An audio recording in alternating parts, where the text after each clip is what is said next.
¿Cómo saber cuándo el expresidente Sebastián Piñera empieza a trabajar? ¿A qué hora?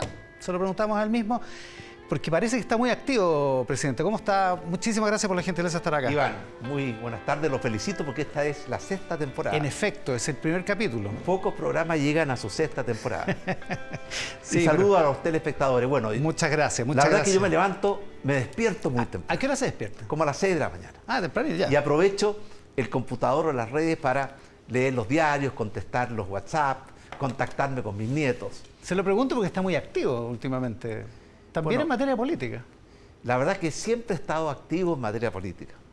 Porque uno nunca se jubila de ser chileno, de estar preocupado por el país, pero desde distintas formas. Yo quiero estar ahora muy activo, muy comprometido, participando, colaborando, aportando, pero no en una primera línea. Hablemos de eso. Empieza mañana la comisión de expertos y en la práctica se inaugura un nuevo proceso constituyente. ¿Qué expectativas tiene de eso primero?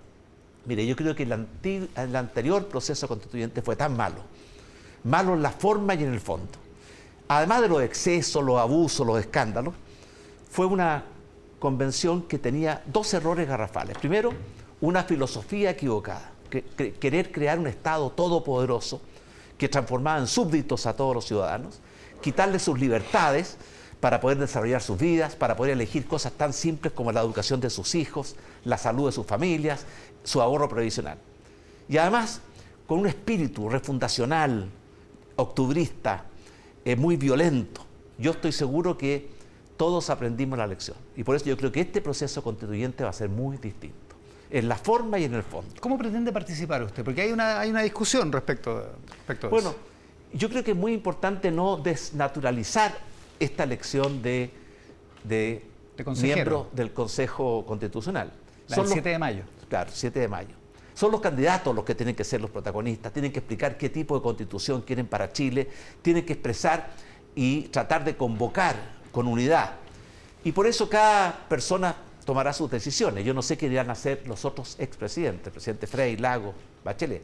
Yo sí voy a estar activo, voy a colaborar con ideas, con aportes, con contenidos, voy también a participar y apoyarlos en sus campañas, pero no desde una primera línea. Por ejemplo, no voy a estar en la franja. ¿No va a estar en la franja de ninguna manera? No. La idea es no presidencializar el asunto. Sería un tremendo error presidencializar, porque entonces tendríamos todos los precandidatos presidenciales, que son muchos, no estoy en esa lista. Ya vamos a hablar de eso. Estarían ganando posiciones. Tampoco creo que hay que hacer una especie de anticipo de la elección parlamentaria y que sean los futuros candidatos a senadores los que... Dejemos a los candidatos a la convención desplegarse por 60 días. Ahora, sí dicen que el piñerismo está muy presente, que uno ve la lista de Chile Vamos, la región metropolitana, por ejemplo, son todos de su lado, de lo que se conoce como el piñerismo. El gobierno, más que el piñerismo, es una muy buena escuela. Y por eso usted ve que cuando vemos los candidatos presidenciales que ha tenido Chile Vamos en el pasado, casi todos, por no decir todos, han sido ministros de nuestros gobiernos. Y ahora también hay muchos ex colaboradores del gobierno, ministros, subsecretarios, que están o en el comité de expertos o son candidatos al Consejo Constitucional. ¿Qué está en juego el 7 de mayo, presidente? Mucho. Yo creo que frente a lo que pasó con el proceso constituyente anterior, que fue una muy mala experiencia, en la forma, en el fondo, yo creo que ahora tenemos una tremenda oportunidad. Mire, en nuestro sector hay como dos posiciones después del gran triunfo del 4 de septiembre. Porque es bueno preguntarse, ¿qué fue lo que el país, los chilenos, en una inmensa mayoría rechazaron el 4 de septiembre? Rechazaron una concepción totalitaria de transformar al Estado, ¿cierto?, en el hermano mayor que controla todo, y también rechazaron un estilo de descalificación, de violencia, de negacionismo. Ahora tenemos que aprender y hacer las dos cosas distintas. Yo creo que lo que está en juego es muy simple. Llevamos 42 años desde que se aprobó la Constitución del 80. Llevamos 42 años dividiéndonos, enfrentándonos, confrontándonos en torno a la Constitución. La experiencia de la Asamblea Constituyente, que pudo haber sido una gran solución, fue agravar esa discusión. Ahora tenemos la oportunidad. Y aquí hay dos posiciones que se han manifestado públicamente en nuestro sector. Una dice, ganamos el 4 de septiembre, atrincherémonos en ese triunfo, no hagamos nada más, mantengamos la Constitución intacta. Yo creo que eso es un tremendo error. La otra posición es decir, ganamos el 4 de septiembre y ahora tenemos una gran oportunidad para terminar con 42 años de divisiones, confrontaciones respecto a la Constitución y busquemos un camino de diálogo, de acuerdo, que nos permite una Constitución que recoja los anhelos, las esperanzas, los sueños de los chilenos, pero también nuestra historia, nuestra tradición y nuestros valores. Y por lo tanto el 7 de mayo se juega cuál de esos dos sectores, cuál de esas dos visiones saca más votos al interior de la derecha. En parte sí. Mire, estamos hablando directamente de las diferencias entre el Partido Republicano y Chile Vamos. Bueno, yo creo que hay muchas coincidencias entre ambos. Valores, principios, el valor de la libertad, la vida, la familia, la democracia, el Estado de Derecho, el orden público. Pero hay diferencias. Yo creo que Chile Vamos tiene una actitud más abierta, más amplia, más inclusiva, de mayor capacidad de diálogo, de mayor capacidad de buscar acuerdos. Y eso es lo que Chile necesita. Mire, Iván, si la historia en esto es tan clara, cada vez que los chilenos nos hemos dividido en una lucha fratricida entre nosotros mismos, lo único que hemos cosechado son derrotas y dolores. A propósito de las dos visiones en cambio, ¿ya? Cada vez que nos hemos unido detrás de una causa noble, cada uno con sus distintos puntos de vista, hemos conquistado nuestros más grandes triunfos. Así recuperamos la democracia, así reconstruimos el país, así hicimos la transición, así logramos también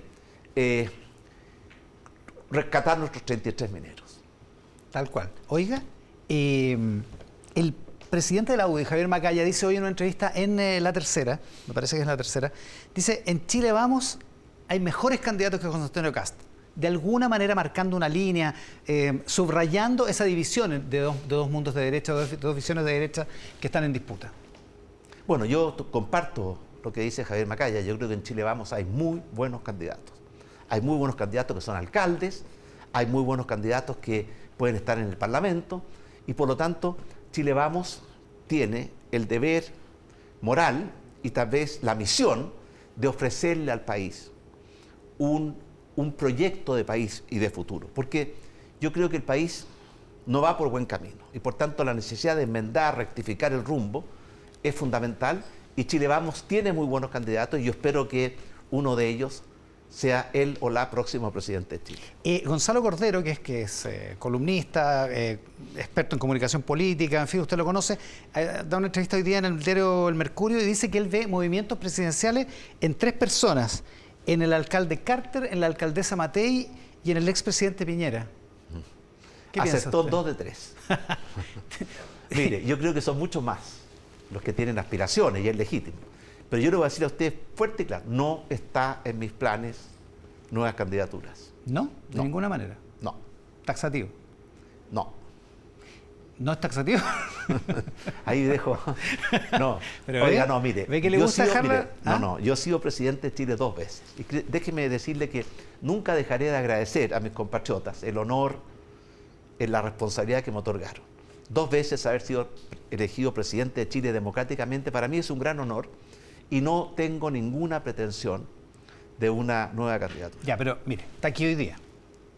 Está, por declaración propia, involucrándose de alguna manera en la campaña de la elección del 7 de mayo. Dicen que estuvo muy preocupado de los incendios, que está bien preocupado de las cifras. O sea, usted está en la cosa. No, pero, Iván, déjeme ser muy claro. No me voy a jubilar como chileno. En mi calidad de 2 veces expresidente de Chile, siento que tengo el derecho y el deber de estar involucrado, de aportar mi experiencia, de ayudar a que las cosas salgan bien. Por ejemplo, en el tema de los incendios. La temporada fue una temporada tremenda. Ya vamos en 450.000 hectáreas quemadas. 26 chilenos han perdido la vida. 1.600 casas destruidas. Eso es algo tremendamente grave. Por dar un solo ejemplo, el promedio de hectáreas perdidas durante nuestro gobierno en cada año fue del orden de 80.000. Hoy día vamos en 450.000. Cuando uno hace un balance, y nosotros lo hicimos mucho antes de que se iniciara la temporada de incendios, yo me contacté con los parlamentarios, de hecho hubo alguna actividad en el Congreso. Uno se da cuenta que el gobierno aumentó el presupuesto, y eso está bien, pero no es suficiente. Yo creo que aquí hubo graves fallas en planificación y en gestión. En planificación, a ver. Por ejemplo, todavía no tenemos un director titular de la Senapred, es decir, la ex ONEMI. El director de CONAF acaba de ser nombrado, no tiene experiencia en incendios. Los equipos de incendio que habían tenido la experiencia de muchos años salieron del ministerio o fueron desplazados a otras responsabilidades. El COINCO, que es la central que planifica y por tanto lleva los recursos antes que los incendios ocurran, porque hoy día con la tecnología, la información, uno puede anticiparse dónde hay zonas rojas, y por eso estaba el botón rojo, que permitía anticipar dónde había más riesgo de incendio, y por tanto llevar las brigadas, los aviones, porque un incendio, si usted llega temprano, lo apaga, con el pie. Si llega más tarde, lo apaga, ¿cierto?, con helicópteros y aviones. Si llega tarde, no lo apaga, sino con las lluvias y con el invierno. Y yo creo que aquí hubo muchas fallas. En la planificación. Y en gestión también. ¿Y cuándo se desata la crisis? ¿Haber nombrado ministros enlace y todo lo que ocurrió ahora en febrero? ¿Cómo lo Bueno, el ven? gobierno reacciona tarde, porque las temporadas de incendio comienzan en octubre, noviembre y duran hasta mayo, abril. El gobierno reaccionó en el mes de enero. Pero yo estoy diciendo que toda la planificación previa y la gestión, ¿qué hace la diferencia entre ser capaces de controlar o simplemente tener que lamentar una temporada de incendio muy nefasta? Ahora, el gobierno reaccionó, se desplegó mucho en terreno, pero cuando se haga el ejercicio de cómo estuvo la planificación y la gestión, ¿sabe por qué? Porque esta no es la última temporada de incendio. Va a venir otra más el próximo año y tenemos que aprender de los errores de esta, porque no podemos permitir que en Chile se quemen 500.000 de hectáreas de bosques en nuestro país. Ya, déjeme devolverme una cosa porque nos fuimos con el desvío de los incendios. ¿La tercera es la vencida? Entonces no. No. ¿En eso quedamos?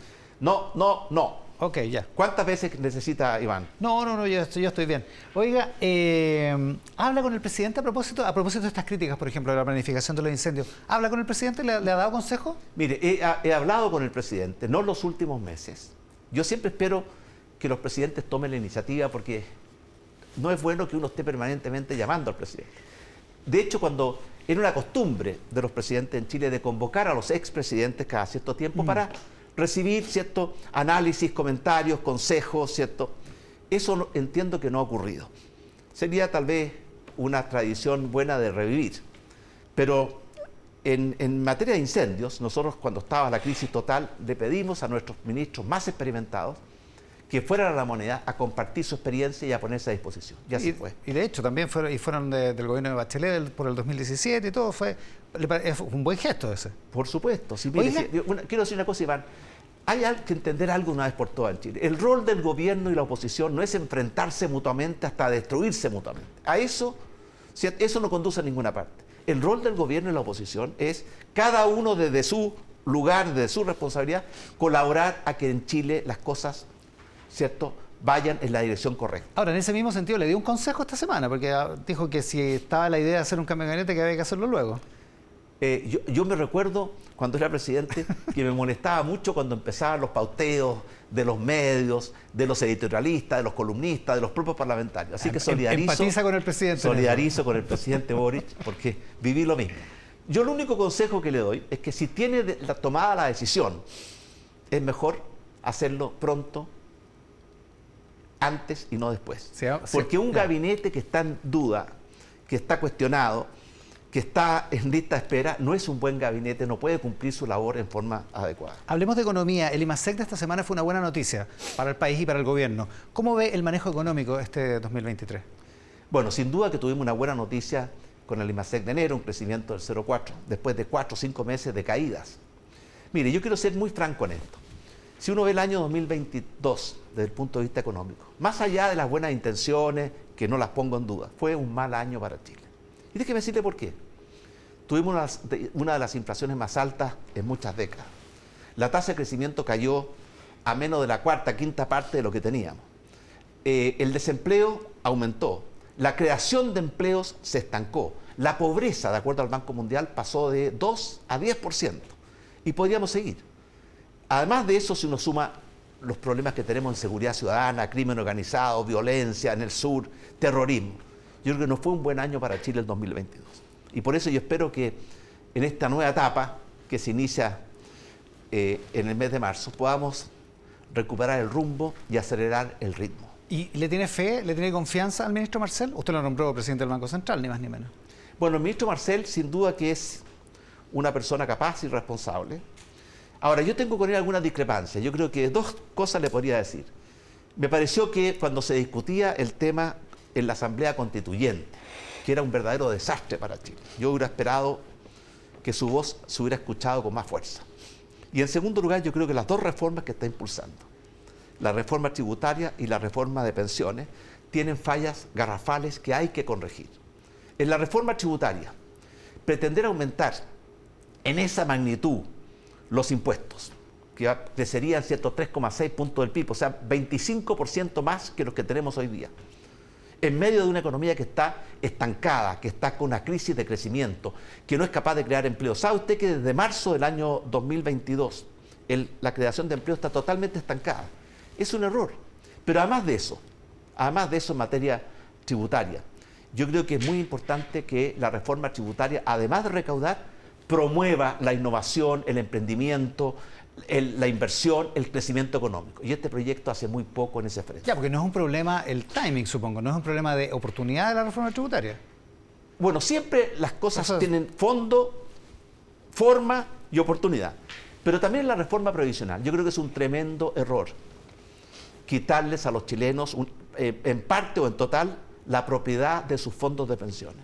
Y quitarles a los chilenos su capacidad de elegir quién administra sus fondos de pensiones. Y además, el crear un monopolio estatal que va a controlar totalmente la recaudación, los pagos, las relaciones con los contribuyentes y aportantes a los fondos es un error. Los monopolios son malos y un monopolio estatal puede ser muy malo. A propósito de la reforma previsional, ya está la discusión de un sexto retiro. Usted tuvo que enfrentar eso mismo. ¿Qué piensa de que vuelva este debate? Creo que los retiros provocaron un tremendo daño a la economía chilena. Parte de la inflación que estamos teniendo hoy día, el debilitamiento del mercado de capitales, la falta de financiamiento a largo plazo, el incremento de las tasas de interés, el problema con los créditos hipotecarios fue por una ola de retiro. Mire, el año 2021 en Chile vivimos una verdadera crisis o contagio de populismo, de demagogia, de irresponsabilidad, y eso creo que hay que terminarlo porque le causó un daño gigante a Chile. Yo lo viví como presidente y yo por eso creo que el actual gobierno, y en eso esperamos que se mantenga una línea que atienda las necesidades de las personas, pero en forma seria y responsable. El populismo es pan para hoy y mucha hambre para mañana. Usted enfrentó un primer retiro que fue un golpe muy duro para su gobierno porque se lo aprobaron parlamentarios de su sector. El segundo, el gobierno colaboró, su gobierno colaboró. Y en el tercero, usted decidió llevar al Tribunal Constitucional esto, terminó perdiendo en el Tribunal Constitucional, lo que fue una dura derrota, pero era un tribunal que es independiente, digamos. El problema es que lo hizo un par de semanas antes de la elección de constituyente, una elección que para la derecha fue realmente un desastre. Arrasaron con la derecha. ¿Hace algún mea culpa de esa decisión de haber llevado el tercer retiro al TC? Mire, hago muchas mea culpa porque sin duda uno comete errores. Ahora, en esa oportunidad, era el tercer retiro, estábamos viendo las consecuencias que eso iba a tener sobre la economía. Hoy día nadie discute que esos retiros fueron muy irresponsables. Ningún experto, ningún economista, ni de izquierda ni de derecha, deja de reconocer que eso fue una muy mala política pública que le ha causado un grave daño a las familias chilenas, a la clase media, a los sectores más vulnerables. En esa oportunidad, nosotros usamos todos los recursos que teníamos. Uno de ellos era el Tribunal Constitucional. Y por supuesto no tuvimos acogida en el tribunal. Creo que el fallo del tribunal, si usted lo lee, fue un muy mal fallo. Pero esa es mi opinión. Ya, pero le pregunto por el timing, porque fue muy poco antes de la elección. Y hay muchos que dicen que fue influyente en esa elección de constituyentes. Bueno, uno siempre va a entender. En la elección de convencionales. Sí, pero ¿qué privilegia? ¿Lo que es bueno para Chile o lo que es bueno para una elección? Y en una cosa tan grave, tan significativa, que producía tanto daño, nosotros nunca nos confundimos e hicimos lo que era lo mejor para Chile. Ese era nuestro deber y yo estoy contento y en cierta forma orgulloso de haber cumplido con ese deber. Usted mencionaba entre los problemas vigentes el tema de la delincuencia o la crisis de seguridad, en fin, una cuestión que se viene discutiendo ya hace varios meses. Hay muchos que piensan que en el problema de la inmigración hay una vinculación ahí, particularmente en el tipo de delitos que se han estado cometiendo en los últimos meses en el norte y en el centro y en el sur del país. Y en eso hay muchos que lo responsabilizan a usted por haber ido a invitar a inmigrantes venezolanos cuando fue a Cúcuta en un momento muy, muy complejo de la relación entre Venezuela y Colombia, entre Venezuela y el resto de los países de América Latina. ¿Se arrepiente de haber hecho eso? Mire, en primer lugar, es falso que hayamos ido a Cúcuta a invitar a alguien a venir a Chile. Si usted lee todas las declaraciones que hicimos en Cúcuta, no hay una sola invitación a venir a Chile. Es una mentira que de tanto repetirse se transforma en verdad. Hay un viejo dicho que se le atribuye a Lenin: miente, miente, que algo queda. Fuimos a Cúcuta para llevar ayuda humanitaria, porque el gobierno venezolano no estaba permitiendo el ingreso de ayuda humanitaria a un pueblo que se estaba literalmente muriendo por falta de alimentos, por falta de medicamentos. Y ese ingreso de elementos humanitarios fue lo que nos convocó en Cúcuta a Brasil, a Colombia, a Paraguay, a Chile. Ahora, respecto al tema de seguridad, este es un tema que es probablemente la primera preocupación, porque causa angustia en la vida. Espere. Salió mal lo de Cúcuta. Salió mal lo de Cúcuta. O sea, la ayuda humanitaria no pudo entró ingresar. la ayuda humanitaria y salió mal desde el punto de vista político, para usted salió mal también. Pero ¿no? claro que salió mal, pero la intención... ¿No se arrepiente de haberlo hecho? Bueno, uno siempre piensa cuando tiene este tipo de cosas, qué privilegio. No corro ningún riesgo, me quedo sentado en mi escritorio o hago un esfuerzo para ayudar a un pueblo hermano como el pueblo venezolano que estaba literalmente muriéndose por falta de alimentos y por falta de medicamentos. En ese momento, distintos presidentes de América Latina, partiendo por el presidente Duque, que era el presidente de Colombia, organizó una ayuda y una entrega de ayuda de todos los países simultáneamente para romper esa verdadera barrera que había establecido el gobierno venezolano que no permitía el ingreso de ayuda. Sí, y Juan Guaidó, que era el líder de la oposición, prometió que iban a venir miles de venezolanos a la frontera, cosa que no ocurrió, digamos. Juan Guaidó también pidió eso. En esos tiempos él era el líder de la oposición, presidente de la Cámara y presidente encargado, porque se sostenía que la elección del presidente Maduro no había sido legítima. Él también vino a Cúcuta. Sí. Y lamentablemente iban a venir muchos venezolanos a recibir la ayuda y muchos venezolanos que estaban en Colombia iban a llevar la ayuda y se iban a encontrar en un puente que es la frontera entre Colombia. No sucedió así. Nada de eso ocurrió. Sí. Mire, las cosas no siempre resultan como uno quiere, pero la intención de Cúcuta fue ayuda humanitaria. No fue y ni tiene nada que ver con migración. ¿Le informaron mal? Bueno, nosotros nos informamos con muchas partes y finalmente la información no fue correcta. Pero algo importante en esta materia es que yo creo que los derechos humanos, las libertades, son valores que no reconocen fronteras. Y por tanto, haber demostrado solidaridad afectiva con el pueblo venezolano en un momento que sufría horrores por una dictadura que a mi juicio ha provocado una verdadera crisis y catástrofe política, económica y social en Venezuela. Mira, la mejor manera de demostrar esto es que hay países, ¿cierto?, que construyen muros para que la gente no entre. Hay otros que construyen muros para que la gente no salga. Cuando las personas no pueden votar con su voto libremente, como no lo pueden hacer en Venezuela, votan con los pies. ¿Cómo? Emigrando. Y por eso tenemos más de 7 millones de venezolanos que han emigrado a su país. Cuando el presidente Boric habla tan duramente respecto de Nicaragua y del gobierno de Ortega, ¿usted lo encuentra bien? ¿Está de acuerdo con eso? Yo estoy absolutamente de acuerdo en que... ¿Se lo valora el presidente? Lo valoro, lo aprecio, porque el tema de derechos humanos no reconoce fronteras ni tampoco reconoce ideologías. Yo no puedo condenar los derechos humanos en ciertos lugares y no en otros.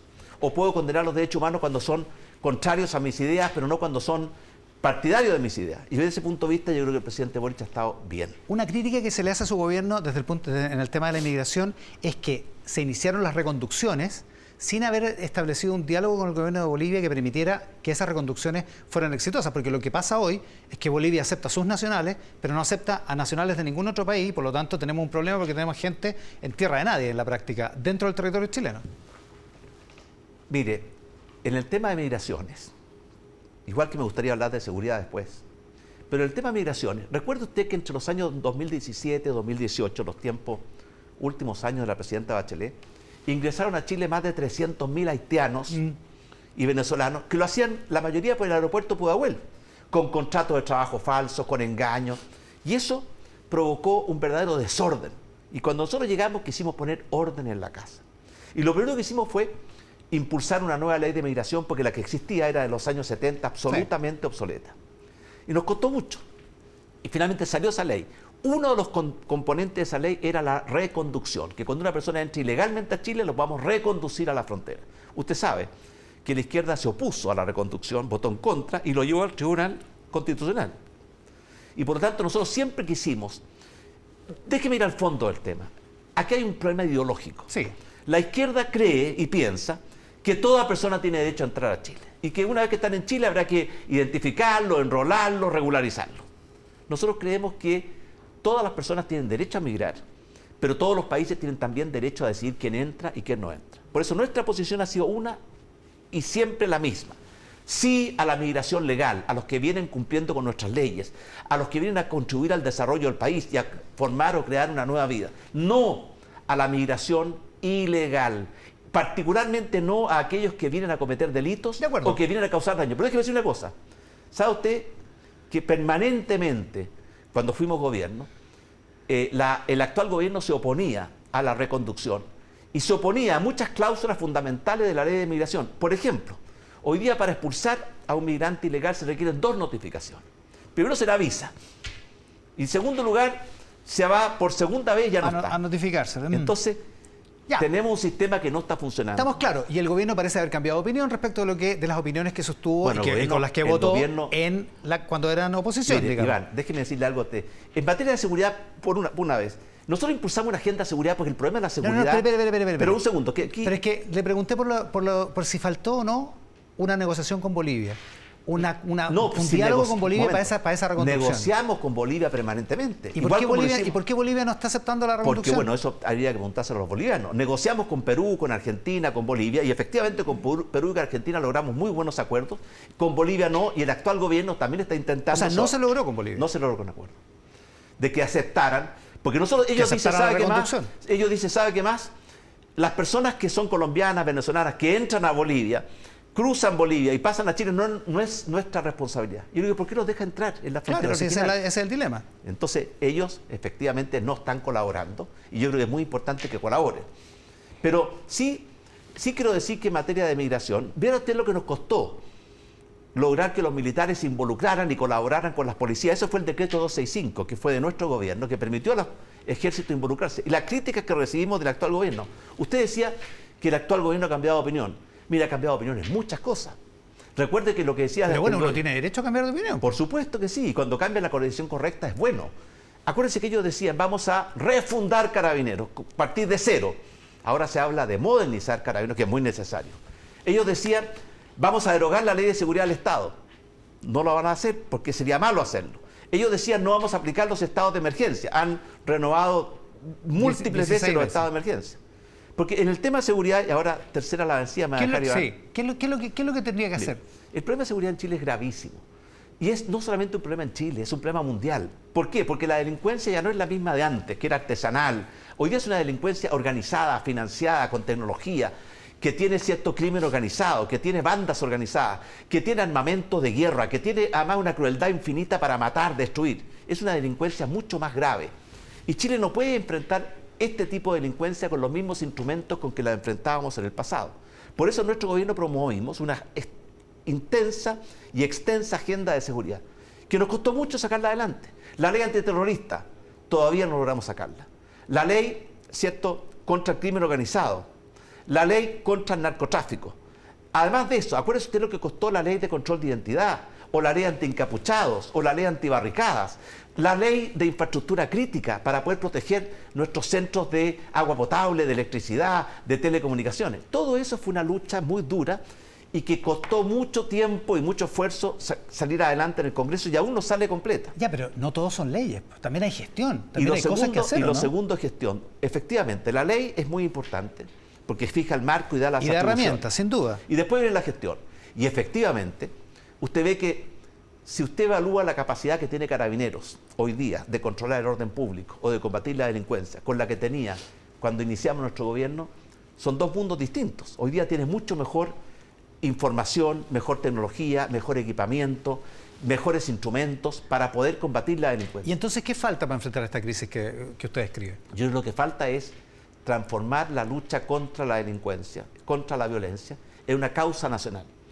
Recuerde usted que después del estallido del 18 de octubre, mucha gente en la izquierda validaba, apoyaba, justificaba la violencia, incluso la opinión pública. Entonces, lo primero es que la opinión pública en Chile tome con plena conciencia de que no podemos tolerar la violencia de ningún tipo, de ninguna naturaleza. Que tenemos que unirnos en contra del crimen organizado porque es un enemigo poderoso, con tecnología, con financiamiento, con una crueldad y una maldad sin límite. Entonces, mientras seamos ingenuos y estemos con posiciones ambiguas respecto a la violencia, ¿cierto?, no vamos a poder lograr que esta lucha contra un enemigo tan poderoso, y he dicho 2 veces la palabra enemigo porque lo quiero decir claramente, para mí la delincuencia, el narcotráfico, el crimen organizado, son enemigos de la sociedad chilena, son enemigos de la familia chilena. Ya, pero no está pensando en una solución tipo Bukele en El Salvador, ¿no? No, pero sí en aplicar todos los instrumentos que nos otorga el Estado de Derecho y hacerlo con unidad. Que la lucha contra la delincuencia, contra la violencia, contra el terrorismo, no sea una lucha que divida a las fuerzas políticas, sino que nos una detrás de esa gran causa. Presidente, ayer se cumplieron 50 años de la famosa elección parlamentaria de marzo del 73 y en 6 meses más se van a cumplir 50 años del golpe de Estado. ¿Qué relato tendría que haber?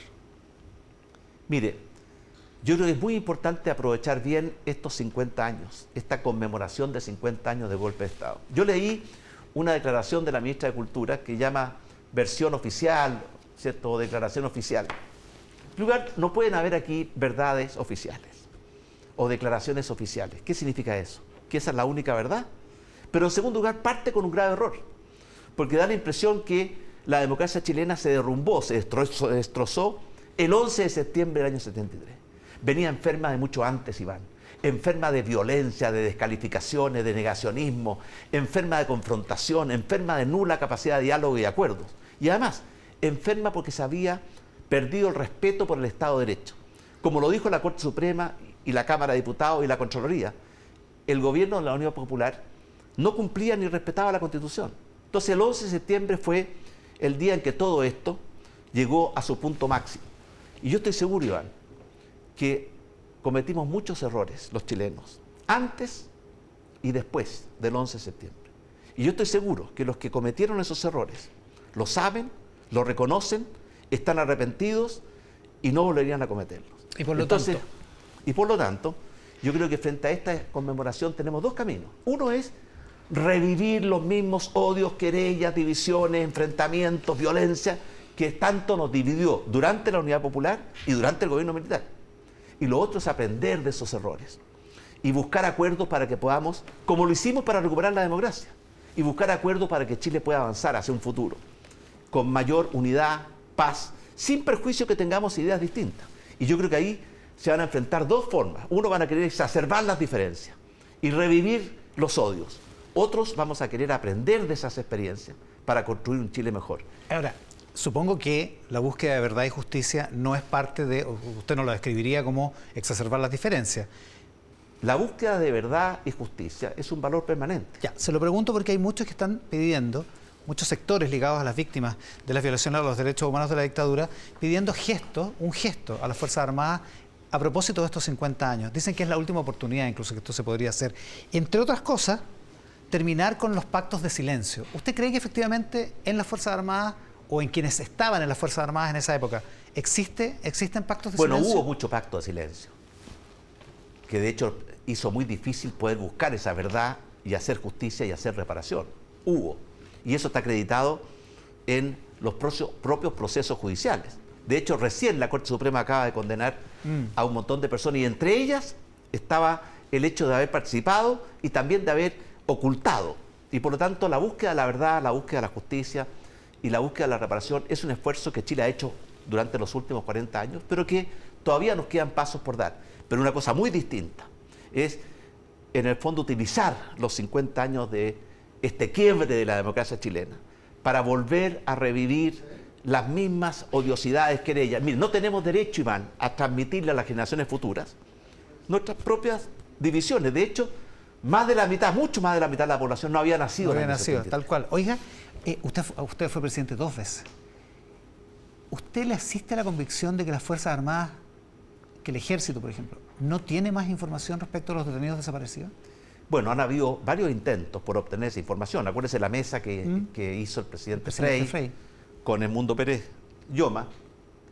No lo sé, francamente. No lo sabe. No lo sé, pero pienso que si hay información relevante, lo bueno es que salga a la luz para que... Porque mire, cuando uno tiene una herida de esta magnitud, como fue los brutales atropellos a los derechos humanos que se cometieron en Chile durante mucho tiempo, es una herida abierta.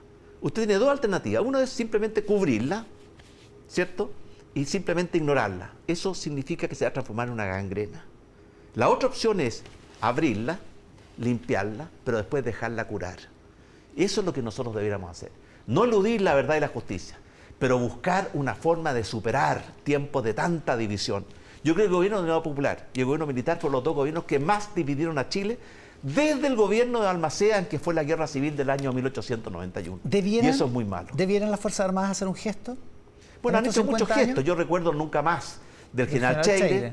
Incluso hay un documento del general Martínez. Sí. Pero si tienen más gestos que hacer o más información que entregar, sí sería bueno para Chile. El general Martínez le dio una entrevista a Exante, exante.cl, y dice que su gobierno fue más bien apático con el documento que publicó, donde reflexiona respecto de 50 años del Ejército de Chile entre el 69 y el 2019. Mire, ese documento nunca lo entregó al gobierno. De hecho, creo que lo puso en conocimiento el último día de su mandato. Claro, lo publicó. Y además que se fue una semana que no antes tuvo acuerdos al interior del Consejo General. No fue unánime, digamos. Pero yo no conozco ese documento. De hecho, nunca lo recibí oficialmente, después lo tuve. Y no es bueno presentar esos documentos el último día y sin haber informado en plenitud y haberlos dado a conocer en plenitud a el propio ejército y al gobierno. Ya, o sea, pero le quiero decir una cosa distinta, Iván, porque estamos hablando de cosas que son problemas. Yo soy un enamorado de Chile y un gran optimista en el futuro de Chile. Chile hoy día tiene la mejor oportunidad de su historia de dar un gran salto adelante. Por eso me angustia que estemos atrapados en puras querellas del pasado. Fíjese que hoy día Chile tiene lo que el mundo necesita. ¿Qué necesita el mundo hoy día para enfrentar la crisis climática? Para enfrentar, ¿cierto?, los desafíos energéticos. Necesita cobre. Chile tiene mucho cobre. Litio. Tenemos las mayores reservas de litio del mundo y las estamos dejando bajo tierra. Y a pesar que Chile tiene el 44% de las reservas, estamos cayendo permanentemente en producción y nos está superando Australia, India, Argentina, Bolivia. Tenemos también sol, tenemos viento, tenemos todo lo que necesitamos para poder hacer un gran aporte al cambio climático y un gran aporte a una energía más limpia. Y eso podría transformar a Chile en una potencia mundial. Igual como en el siglo XX los países petroleros llevaban la batuta, en este siglo XXI los países que tenemos la capacidad de producir energía limpia, hidrógeno verde, podemos hacer un gran salto adelante. Y todo eso está paralizado. Fíjese usted que el litio, se habló de crear una empresa estatal, llevamos un año y todavía no hay ni siquiera un proyecto de ley. Y mientras tanto estamos perdiendo oportunidades. Nosotros licitamos litio en condiciones muy favorables para Chile, para que no tuviéramos solamente 2 empresas, Soquimich y Abermales. Y entraron 5 empresas nuevas, una oposición cerrada de la entonces oposición. Entonces yo lo que quiero decir a los chilenos, levantemos la vista, salgamos de esta confrontación permanente, veamos las oportunidades del futuro, unamos nuestros esfuerzos para construir un gran país en que todos podamos desarrollar nuestros talentos, desarrollar nuestros proyectos de vida y ser más felices, vivir una vida más plena. Ese es el potencial que lo estamos perdiendo. El año pasado, ¿cierto?, fue un mal año para Chile, no solamente por los malos resultados, sino que también porque dejamos pasar demasiadas oportunidades. Ahora, por otra parte, fue un buen año porque SQM, por ejemplo, entregó $5.000 millones al fisco precisamente por los contratos renegociados en el año 2017. Es verdad. Conversaba con las personas que hicieron esa renegociación. Eso fue principalmente Eduardo Vitrán de la Corfo. Con Eduardo Vitrán conversaba. Y efectivamente fue una buena negociación porque permitió a Chile asociarse en los beneficios del litio. Y por tanto tener mucho más ingresos que los que hubiera tenido si es que hubiera estado explotando con una empresa pública. Pero es cierto que a uno de repente le baja angustia ver cómo este mundo nuevo, la revolución tecnológica, el desafío del cambio climático, el desafío energético, donde Chile tiene todas las oportunidades y potencialidades del mundo, los estamos dejando pasar. Mire, la sociedad del conocimiento y la información y el mundo nuevo es muy generoso con los países que se ponen de pie y abrazan esas oportunidades, pero es indiferente y cruel con los países que lo dejan pasar.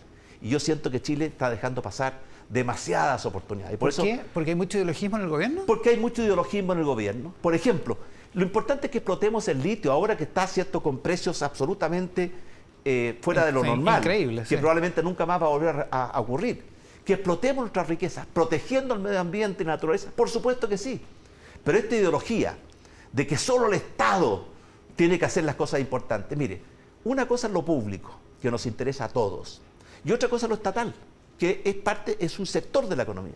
La educación, la salud, ¿son temas públicos? Ahora, por supuesto que sí. ¿Significa eso que el Estado tiene que monopolizar la educación y la salud, que es lo que pretendía en el proyecto constitucional? Pero sí es cierto que hay que cautelar las rentas que pueden generar el litio, el hidrógeno verde y todo. Pero qué mejor, por supuesto que sí, qué mejor forma de cautelar.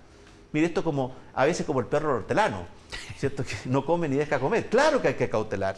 Por eso el acuerdo, por ejemplo, que se hizo con la empresa de litio el año 2017, fue un muy buen acuerdo que le permitió a Chile hoy día recaudar 5.000 millones extra y va a recaudar aún más este año 2023.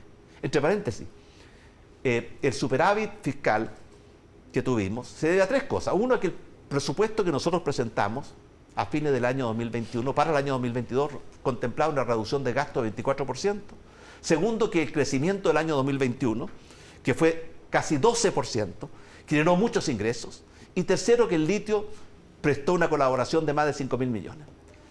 Esos tres elementos, ¿cierto?, fueron los que permitieron a nuestro país recuperar su equilibrio fiscal, pero eso no son permanentes. Así que hay que tener mucho cuidado, porque va a venir un año, oiga, de muchas elecciones, y cuando hay elecciones hay mucha demagogia, populismo. Ojo, la demagogia y el populismo son un veneno que termina destruyendo la sociedad. El expresidente Sebastián Piñera esta mañana en Mesa Central, en el primer capítulo de nuestra sexta temporada. Presidente, muchísimas gracias por la gentileza de Gracias, estar acá. Iván.